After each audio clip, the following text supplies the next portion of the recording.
Hello and welcome to another episode of Brian's Table Talks. Hal Schelling's here recording. I want to always shout out to him. He does all the work. I just sit here and talk a little bit. I'm glad you're joining us. I want to share something with you today. I'm reading a book, a biography about a man named Eugene Fluckey. He was a submarine commander in World War II. And he was a fascinating individual. He really was. He had a tendency to go against the grain, to do things his way.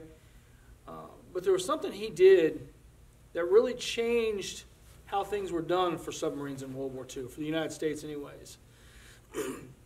Early on in the war, the submarines were told they would dive and they'd stay underwater and wait for the bad guys, the Japanese, to come along. And they would do that. And they'd put the periscopes up and look for the Japanese ships. Well, Eugene Fluckey looked at that and said, our submarines aren't doing a very good job. So I have an idea. So he takes command of the USS Barb, and he goes out. And instead of staying underwater, which is where submarines usually belong, he spent all of his time on the surface of the water. And if he got in trouble, if he saw an airplane or something, they could dive, they'd be underwater in 60 seconds.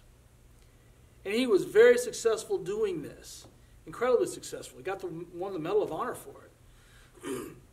He went back and he was explaining to his commander, Admiral Lockwood, how he was so successful. He says, well, I run on the surface. And the admiral's like, but that's crazy. He goes, if I'm under the water and I put my periscope up, I can see 7 miles of water. That's it.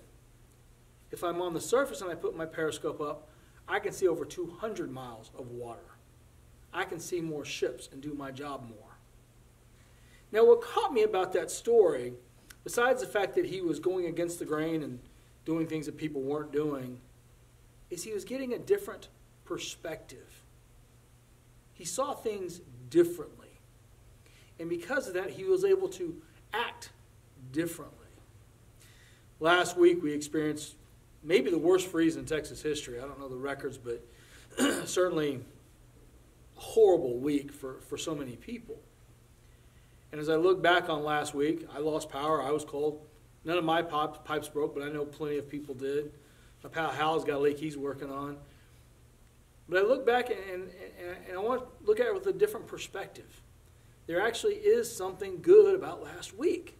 At this point, you're looking at me, Pastor Brian, you've lost it.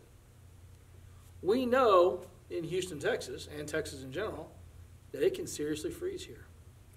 Next time this happens, we won't have near the problems. We'll be ready for it.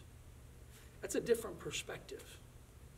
A lot of times when we have problems or difficulties, what we need is a different view, a different understanding.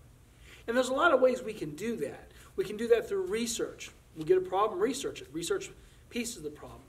Another way to do it is to talk to a friend. Get somebody else's viewpoint. When we get a different perspective, we understand things more clearly. And sometimes when we do that, something else will come into focus. It doesn't matter what the problem is. Sometimes it's a medical problem. Sometimes it's a car problem. Sometimes it's a house problem. I used to work in construction, and we'd get a leak, and sometimes we think it was a plumbing leak, and we start looking and find out it was a roof leak. Just getting away from what we know and experiencing something we don't know is incredibly informative. Eugene Fluckey was a very successful individual because he had that ability to see beyond what everybody else was doing. And I don't think that's just a gift that you're born with. I think it's something we can all develop. My friends, there's a lot of problems in the world. There is, and it's nothing new. There's always going to be problems. I think a lot of the solutions are there too. We just got to step back and get a different perspective. Friends, I hope and pray that you're comfortable, that your house is dry or getting repaired, that you're able to find a moment of joy and peace in every day. And I thank you for joining us. It's Brian's Table Talks. Have a great and blessed day.